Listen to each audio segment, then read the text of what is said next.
एक चीज खाता है, उसके घर में माता लक्ष्मी का आशीर्वाद हमेशा रहता है। माता लक्ष्मी में खुद बताया। इसके अलावा दोस्तों, इस वीडियो में हम आपको बताएंगे कि सुबह के समय कौन सी ऐसी गलतियां हैं जो आपको बिल्कुल नहीं करनी चाहिए। अगर आप ये गलतियां करते हैं तो यह आपके परिवार के लिए मुश्किलें बढ़ा सकती हैं। इसलिए दोस्तों, इस वीडियो को अंत तक जरूर देखें ताकि आप जान सकें कि कौन सी बातें आपकी जिंदगी को बेहतर बना सकती हैं। दोस्तों, अगर आपको सच्ची श्रद्धा है तो कमेंट्स में जय हनुमान जरूर लिखें। अब दोस्तों, जब आप सुबह उठते हैं तो एक खास चीज खाएं जो आपके जीवन में हमेशा धन की कोई कमी नहीं होने देगी। ऐसा करने से न सिर्फ घर में धन का वास होगा बल्कि ऐश्वर्य भी आपके पास बहेगा। भगवान श्री कृष्ण ने कहा है कि सुबह सुबह जो भी एक खास चीज खा ली जाती है उससे घर में धन और समृद्धि की बाढ़ आ जाती है। ऐसा व्यक्ति रातों रात मां लक्ष्मी की कृपा पा लेता है। आपने देखा होगा कि कई लोग अक्सर यह शिकायत करते हैं कि उनके घर में दरिद्रता और पैसे की तंगी खत्म नहीं होती, हालांकि वे समझ नहीं पाते कि इसके पीछे की वजह क्या है। तो दोस्तों, यह सब हमारी कुछ गलतियों के कारण हो रहा है। हमारे धर्म शास्त्रों में कई महत्वपूर्ण बातें और नियम बताए गए हैं जो हमारे बुजुर्ग हमें बताते थे, लेकिन आजकल लोग इनका पालन नहीं करते। जब घर में धन की समस्याएं आती हैं तो लोग इसके कारण को जानने की कोशिश करते हैं, लेकिन हमें यह समझना होगा कि इस पर ध्यान देने से ही समाधान निकल सकता है। अगर आप भी सुबह उठने के बाद कुछ गलतियां करते हैं तो आप खुद ही दरिद्रता को अपने घर में निमंत्रण दे रहे हैं। इसलिए आज इस वीडियो में हम आपको बताएंगे कि सुबह उठते ही कौन से काम नहीं करने चाहिए और कौन सी चीज खाकर आप अपने घर में धन की स्थिति को बेहतर बना सकते हैं। लेकिन उससे पहले दोस्तों, एक रिक्वेस्ट है, वीडियो को लाइक करें, इसे अपने दोस्तों के साथ शेयर करें और अगर आपने अभी तक ज्ञानवर्धक टेल्स को सब्सक्राइब नहीं किया है तो सब्सक्राइब कर लें और बेल आइकन जरूर दबा लें। सुबह उठने के बाद सबसे पहले दर्पण में अपना चेहरा देखना एक बड़ी गलती हो सकती है। शास्त्रों में साफ साफ बताया गया है कि सुबह उठते ही दर्पण में अपना चेहरा नहीं देखना चाहिए। ऐसा करने से दरिद्रता, दुर्भाग्य और मुसीबतें आपके पास आ सकती हैं। इसलिए सुबह उठने के तुरंत बाद आईने में अपना चेहरा न देखें, इस बात का विशेष ध्यान रखें। नंबर 2, सुबह उठने के बाद भोजन का सेवन। आजकल लोग सुबह उठते ही चाय या नाश्ता कर लेते हैं, लेकिन अगर आप भी यही गलती करते हैं तो आपको बता दें कि शास्त्रों के अनुसार बिना स्नान किए, बिना दांतों को साफ किए और सूर्य देव को जल चढ़ाए बिना अन्न का सेवन करना गलत माना गया है। सूर्य से हमें अन्न की प्राप्ति होती है और सूर्य देव को धन्यवाद किए बिना अन्न का सेवन करना अनुचित है। जिन लोगों को सुबह उठते ही चाय की आदत होती है उन्हें यह आदत तुरंत छोड़ देनी चाहिए। बिना दांतों को साफ किए कम से कम कुल्ला तो जरूर करें। नंबर 3, अपने भाग्य को कोसना। सुबह उठते ही अपनी किस्मत या भाग्य को कोसना अत्यंत अशुभ होता है। सुबह उठने के बाद जिस मुख से आपको ईश्वर का नाम लेना चाहिए, अगर आप उसी मुख से नकारात्मक बातें करते रहेंगे तो आपको जीवन में कई परेशानियों का सामना करना पड़ सकता है। इसीलिए सुबह उठते ही केवल ईश्वर का ध्यान करें, तभी पूरा दिन शुभ और फलदायी होता है। नंबर 4, दोस्तों, गंगा जल का हमारे शास्त्रों में बहुत महत्व है। पौराणिक कथाओं के अनुसार गंगा एक ऐसी नदी है जिसमें देवी देवताओं ने स्नान किया है, इसीलिए गंगा के जल को बहुत पवित्र माना जाता है। रात को सोते समय तांबे के लोटे में थोड़ा सा गंगा जल भरकर सिरहाने के पास रखें। फिर सुबह इस जल को लेकर अपने बिस्तर पर इसके छींटे मारे और जल को पी लें। ऐसा नियमित रूप से करने से भगवान श्री कृष्ण के अनुसार व्यक्ति को युगों की प्राप्ति होती है और वह लक्ष्मी की कृपा से रंक से राजा बन जाता है। मान्यता है कि यदि मृत्यु के समय व्यक्ति के मुंह में गंगा जल डाल दिया जाए तो उसके पाप नष्ट हो जाते हैं और उसे मोक्ष की प्राप्ति होती है। गंगा जल कभी भी अशुद्ध नहीं होता और न ही यह कभी भी सधता है। नंबर 5, अगर आप चाहते हैं कि आपके जीवन से नकारात्मकता और दरिद्रता का नाश हो तो आप सुबह उठने के बाद यह काम जरूर करें। सबसे पहले दर्पण में खुद को न देखें बल्कि भगवान श्री कृष्ण या ठाकुर जी के दर्शन करें। अगर ऐसा नहीं कर सकते तो सुबह उठते ही हनुमान जी के दर्शन करें। अपने कमरे के सामने की दीवार पर उनकी मनमोहक तस्वीर जरूर लगाएं जो आपको लेटे समय ना दिखाई दे और जब आप उठकर आगे चले तक दिखाई दे, ठीक है, और सुबह उनका दर्शन करें। इससे आपके जीवन में उन्नति होती है। सुबह उठते ही धरती को स्पर्श करें और धरती माँ का आशीर्वाद लें। उनसे क्षमा मांगकर अपने पैर उन्हें स्पर्श करें। इससे आपके भाग्य में जो भी दुविधाएं हैं वे दूर होने लगती हैं। शौच और स्नान के बाद बड़ों का आशीर्वाद लेना न भूलें। अगर घर में बड़े बुजुर्ग नहीं हैं तो उनकी तस्वीर को नमस्कार जरूर करें। अब जान लेते हैं कि सुबह के समय भगवान श्री कृष्ण के अनुसार कौन सी चीजें व्यक्ति को जरूर खानी चाहिए। नंबर 1, जब आप घर से बाहर जाएं तो सुबह के समय कुछ चावल के दाने जरूर ले लें। इससे माता लक्ष्मी की असीम कृपा प्राप्त होती है। नंबर 2, जब भी आप घर से बाहर जाने के लिए निकलें तो भगवान के गले में चढ़ाई गई फूलों की माला या उनके चरणों में चढ़ाए गए फूल में से एक पत्ता निकालकर आशीर्वाद समझकर जरूर खा लें। इससे आपको ईश्वर की कृपा प्राप्त होती है और जो भी काम आप करेंगे वह पूरी तरह से सफल होगा। नंबर 3, भगवान श्री कृष्ण कहते हैं कि जब आप किसी अच्छे काम के लिए बाहर जाएं तो मीठा जरूर खा लें। विशेष रूप से सुबह के समय मीठा खाना सबसे अच्छा माना गया है। इससे आपके रास्ते खुले रहते हैं और आप जो चाहेंगे वह सब कुछ प्राप्त कर सकते हैं। भगवान श्री कृष्ण ने यह भी बताया है कि माथे पर चंदन का तिलक मनुष्य को विजय दिलवाता है। इसलिए माथे पर चंदन का तिलक जरूर लगाएं। शास्त्रों में बताया गया है कि सुबह के समय माथे पर तिलक लगाकर जो व्यक्ति बाहर निकलता है उसके ऊपर हमेशा ईश्वर की कृपा बनी रहती है और उसका कोई भी बाल भी बांका नहीं कर पाता। माथे पर तिलक लगाने से काल भी उस व्यक्ति का कुछ नहीं कर सकता। इसलिए ऐसे व्यक्ति को अकाल मृत्यु से भी बचाव होता है। शास्त्रों में यह भी बताया गया है कि जो लोग नियमित रूप से सूर्य देव को जल चढ़ाते हैं वे घर, परिवार और समाज में सम्मान प्राप्त करते हैं। साथ ही उनकी सेहत अच्छी रहती है और उम्र भी लंबी होती है।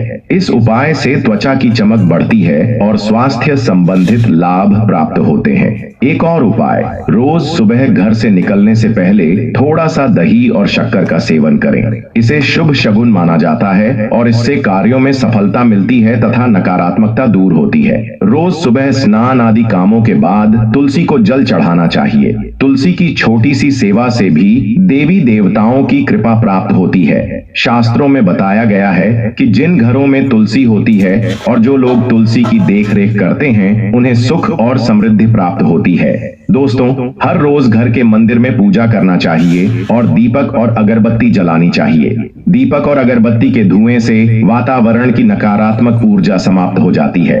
वास्तु के अनुसार घर में रोज दीपक जलाने से कई वास्तु दोष भी दूर होते हैं। इसके साथ यह भी ध्यान रखें कि घर में सुबह के समय वातावरण शांत होना चाहिए। कुछ घरों में सुबह का माहौल अशांत हो जाता है। उठने के तुरंत बाद घर में क्लेश, कटु वचन और अपशब्दों का प्रयोग शुरू हो जाता है। चाहे वह पति पत्नी के बीच हो, माँ बच्चे के बीच हो या घर के अन्य सदस्य के साथ हो। जिस घर में सुबह उठते ही क्लेश का माहौल बनता है वहां से माँ लक्ष्मी तुरंत चली जाती है। इसलिए सुबह उठने के बाद एक दूसरे से मीठे वचनों में बात करनी चाहिए। जिस घर में शांति रहती है वहां माँ लक्ष्मी हमेशा के लिए वास करती हैं। ज्योतिष शास्त्र के अनुसार प्रतिदिन सुबह उठने से पहले अपने दोनों हाथों की हथेलियों को देखना चाहिए। मान्यता है कि दोनों हाथों की हथेली में देवी लक्ष्मी का वास होता है। ऐसा करने से देवी लक्ष्मी प्रसन्न होती हैं और अपना आशीर्वाद आपके ऊपर बनाए रखती हैं। ज्योतिष शास्त्र के अनुसार यदि आप नियमित रूप से सुबह उठकर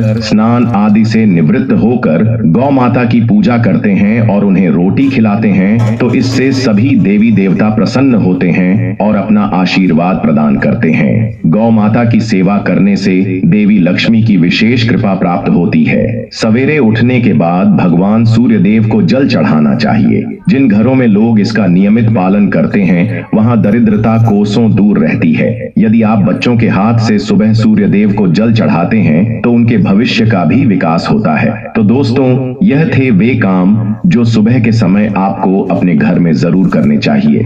और इसी के साथ मैंने आपको बताया कि कौन सी चीज है जो आपको सुबह के समय जरूर खानी चाहिए। अगर आप भी चाहते हैं कि लक्ष्मी माता का आशीर्वाद आप पर बना रहे तो इस वीडियो को एक लाइक करें और ज्ञानवर्धक टेल्स चैनल को सब्सक्राइब कर लें और कमेंट बॉक्स में जय लक्ष्मी माता जरूर लिखें। नंबर 1, किसी भी मांगलिक या शुभ काम में कपूर का विशेष महत्व है। माना जाता है कि घर में कपूर जलाने से वास्तु दोष के साथ नकारात्मक ऊर्जा से छुटकारा मिल जाता है। इसलिए सप्ताह में एक बार कपूर जरूर ही जलाएं। आप चाहें तो रोज रोज जला सकते हैं, इससे और अच्छी बात है।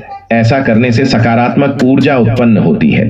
प्रकृति का यह नियम है कि आप जितना देते हैं वह 2 गुना होकर लौटता है। यदि आप धन या अन्य किसी वस्तु को पकड़कर रखेंगे तो वह छूट जाएगा। दान में सबसे बड़ा दान है। अन्य दान जैसे कि उपाय करने से घर में धन के भंडार भरे रहते हैं। नंबर 2, शाम के समय पूजा करते समय सरसों के तेल का दीपक जलाएं और उसमें 2 लौंग भी डालें। आप चाहें तो यह दीपक रोजाना प्रवेश द्वार के दोनों ओर या फिर एक तरफ जला सकते हैं। ऐसा करने से देवी देवता के साथ पितरों का आशीर्वाद प्राप्त होता है। जिस घर में बरकत होती है वहां ऐसे उपाय करने से शुभ फलों की प्राप्ति होती है। घर में जब भी रोटी बनाएं तो तवा गर्म होने के बाद उसमें थोड़े से दूध की छींटे जरूर मारें। माना जाता है कि ऐसा करने से हर तरह के दोष से निजात मिलती है। इसके साथ ही पहली रोटी गाय को खिलाएं। इस रोटी में एक आटे की लोई के साथ थोड़ा सा गुड़ या चीनी रख सकते हैं। रोजाना पक्षियों को दाना खिलाना भी अच्छा माना जाता है। इससे कुंडली के दोष से छुटकारा मिलता है और जीवन में तरक्की होती है। ज्योतिष शास्त्र के अनुसार सूर्यास्त के समय या बाद में झाड़ू नहीं लगानी चाहिए। माना जाता है कि ऐसा करने से मां लक्ष्मी घर से चली जाती हैं और दरिद्रता घर में बस जाती है। ज्ञानवर्धक टेल्स चैनल कभी आपको कोई गलत जानकारी नहीं देगा, इसलिए आप कमेंट बॉक्स में जय लक्ष्मी माता और जय भगवान सूर्य देव जरूर लिखें। हमारा मकसद है जन सेवा और जन कल्याण करना, यानी कि हर एक व्यक्ति को यह सभी ज्ञानवर्धक जानकारी देना ताकि वे लाभ उठा सकें। इस वीडियो को आप ज्यादा से ज्यादा शेयर करें ताकि हर कोई इस वीडियो से लाभ उठा सके। नंबर 3, भोजन की थाली को हमेशा पाट, चटाई, चौक या टेबल पर सम्मान के साथ रखें। खानपान की थाली को कभी भी एक हाथ से न उठाएं। ऐसा करने से खाना प्रेत योनि में चला जाता है। वीडियो को लाइक जरूर करें। भोजन करने के बाद थाली में हाथ न धोएं। थाली में कभी जूठा न छोड़ें। भोजन करने के बाद थाली को कभी किचन, स्टैंड, पलंग या टेबल के नीचे न रखें और ऊपर भी न रखें। रात्रि में भोजन के जूठे बर्तन घर में न रखें। भोजन करने से पूर्व देवताओं का आह्वान जरूर करें। भोजन करते वक्त वार्तालाप या क्रोध न करें। परिवार के सदस्यों के साथ बैठकर भोजन करें। भोजन करते वक्त अजीब सी आवाज न निकालें। रात में चावल, दही और सत्तू का सेवन करने से माता लक्ष्मी का निरादर होता है। समृद्धि चाहने वालों को तथा जिन व्यक्तियों को आर्थिक कष्ट रहते हैं उन्हें इनका सेवन रात के समय नहीं करना चाहिए। इसके अलावा भोजन हमेशा पूर्ण या उत्तर की ओर मुख करके करना चाहिए। संभव हो तो रसोई घर में ही बैठकर भोजन करें, इससे राहु शांत होता है। भोजन करें, इससे राहु शांत होता है। जूते पहने हुए कभी भोजन नहीं करना चाहिए। बिना पानी या चाय के भोजन नहीं करना चाहिए। झूठे हाथों से या पैरों से कभी ब्राह्मण तथा अग्नि का स्पर्श नहीं करना चाहिए। नंबर 4, कभी भी ब्रह्म मुहूर्त या संध्या काल में झाड़ू नहीं लगानी चाहिए। झाड़ू को ऐसी जगह रखें जहां किसी अतिथि की नजर न पहुंचे। झाड़ू को पलंग के नीचे न रखें। घर को साफ सुथरा और सुंदर बनाए रखें। घर के चारों कोने साफ रखें। खासकर उत्तर और वायव्य कोण को हमेशा खाली और साफ रखें। वॉशरूम को साफ रखना आर्थिक स्थिति के लिए बेहतर नहीं होता है, इसलिए प्रयोग करने के बाद उसे कपड़े से सूखने का प्रयास करना चाहिए। दक्षिण और पश्चिम दिशा को खाली या हल्का रखना करियर में स्थिरता के लिए शुभ नहीं है, इसलिए इन दिशाओं को खाली न रखें। घर में कल कच्चे मटके, जमुनी और बैंगनी रंग का इस्तेमाल न करें, चाहे चादर पर हो या दीवारों का रंग हो। घर में सीढ़ियां पूर्व से पश्चिम या उत्तर से दक्षिण की ओर ही बनवाएं। कभी भी उत्तर पूर्व में सीढ़ियां न बनवाएं। घर के फर्श, दीवार या छत पर दरार न पड़ने दें। अगर ऐसा हो तो उन्हें तुरंत भरवा दें, क्योंकि घर में दरार का होना अशुभ माना जाता है। यदि आपने अभी तक वीडियो को लाइक नहीं किया है तो कृपया लाइक करें और कमेंट बॉक्स में जय माता लक्ष्मी और जय भगवान शिव लिखें। नंबर 5, घर की स्त्री का सम्मान करें। दक्षिण दिशा में पैर करके न सोएं। शर्ट और पेट की जाली हो तो उसे ठीक करवा लें। बटुए या पैसे को पेट की पिछली जेब में न रखें। किसी भी प्रकार का नशा न करें। झूठ बोलते रहने से बरकत जाती रहती है। दांतों को अच्छे से साफ और चमकदार बनाए रखें। बार बार थूकने या खांसने की आदत को बदलें। घर में कहीं भी गंदगी फैलाने का काम न करें। नाखून और बाल बढ़कर न रखें। प्रतिदिन शरीर के सभी हिस्सों को 3 वक्त जल से धोएं, सुबह, शाम और रात्रि। नंबर 6, घर में अगर पूजा घर नहीं है तो किसी लाल किताब के विशेषज्ञ से पूछकर ही पूजा घर बनवाएं। अगर वह बनाने की अनुमति देता है तो किसी वास्तुशास्त्र से संपर्क करके ही पूजा घर बनवाएं। ऐसा इसलिए बताना पड़ रहा है क्योंकि किसी की कुंडली के अनुसार घर में पूजा घर रखना नुकसानदायक हो सकता है। किसी देवी देवता की 1 से ज्यादा मूर्तियां या तस्वीरें न रखें। पूजा घर के अलावा देवी या देवता की मूर्ति या चित्र